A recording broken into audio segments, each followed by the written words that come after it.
New tonight, a prominent member of the Colorado State Parole Board suddenly resigns today.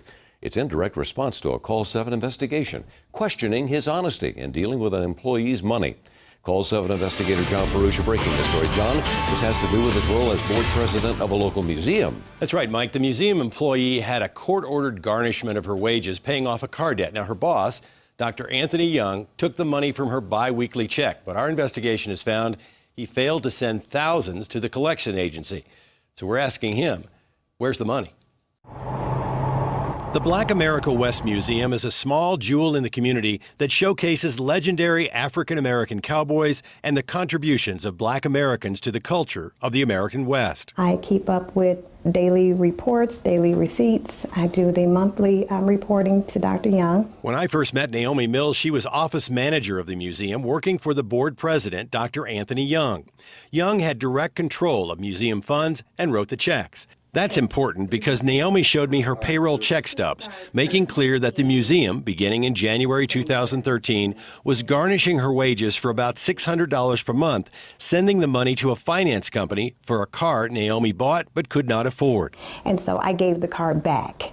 And when I gave it back, I still had to pay for it. But in October of last year, the finance company, Prestige Financial, called her, asking her why her payments weren't up to date. So where was the money going?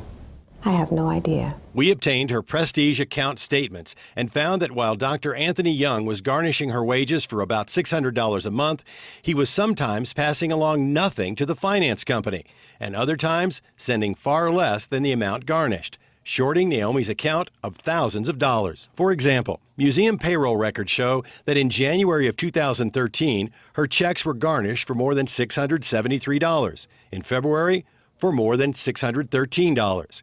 But according to her Prestige account, no money was sent to the finance company in January or February.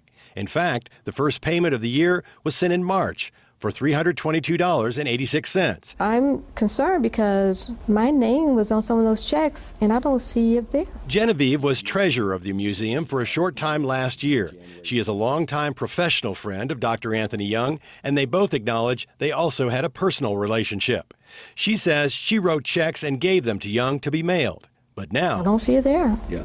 Or you don't see him on the finance company's records? No. If the museum is not being responsible sending money to the court, what are they using the money for? That's what Naomi wanted to know when she confronted Dr. Anthony Young.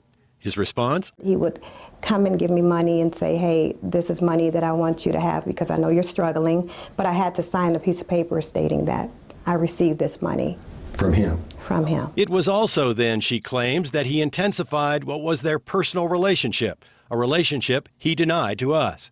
But photos and text messages confirm they saw one another outside the office. And she says, once confronted, he became even more attentive. And why do you think he was doing that? Probably to keep me quiet. In early December, Young fired her, so she called the EEOC and the State Labor Board to complain, but got no help. And I thought maybe it was because of his position with the state. And what's he do for the state? He's on the board for the parole division.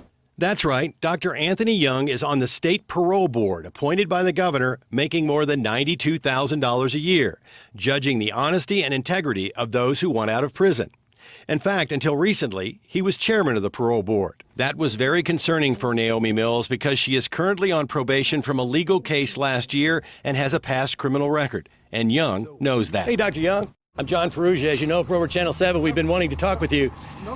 I want to know if you'll tell me. No. Anthony Young refused to speak with us, saying an interview could hurt his position on the parole board. So we went to talk to him. Do you think it's okay to garnish someone's wages and keep the money? If you are on the parole board, then you know better. Where is the money? Now, the governor's office was made aware of our investigation late yesterday, and late this morning, Dr. Anthony Young was asked for his resignation. Meanwhile, the finance company became aware through our investigation that it was Young and the museum who owed the money to Naomi Mills' account. The company's legal representative now confirms that Young has agreed to pay Prestige more than $6,000 the museum owes to the finance company for garnishment of Naomi's payroll checks. And that money, which is coming from the museum, it will be paid supposedly by March 15th. I know you'll follow up on that. We'll let you know. All right. Thank you.